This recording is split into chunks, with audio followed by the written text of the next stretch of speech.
one of my best friends used to be my next door neighbour. She's not anymore, sadly.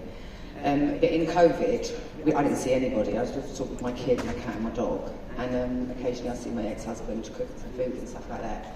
But we were our own bubble. And remember it rained for like 2 or 3 weeks, the first, when we were all in lockdown, which was cruel. And then suddenly it was like the hottest summer that ever happened, and I got the tan of my life in 2020. And actually, for me, 2020, well not 2020, but being restricted to the house was what I do every day, so I enjoyed it. And but one day my neighbour came over and I had this really, really long, this is a long story, sorry guys. I had this really, really long sunbed in my garden. Don't know, Raven, it's huge, right? It's basically the length of these two sides here, right?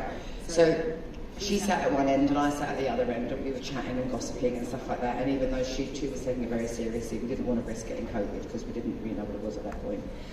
And I went, oh, look at that, there's a snake. Right? And she's like, what? She's from LA, I'm from England, but the only snakes I've ever seen are like in the zoo. And it definitely wasn't like a python or anything like that. I was like, I don't know, I think it's a garden snake or something like that. I wasn't worried. And she was like, does its tail look funny? I said, oh yeah, it does, yeah. Its tail does look funny. She was like, what does it look like? I was like, well, it kind of looks a bit like a maggot. It looks like a maggot on the end of the tail. And she was like, that's a rattlesnake. And I was like, fuck, right. But then it's like, we were also trying, we didn't want to get off as the sun landed because the snake was like being run.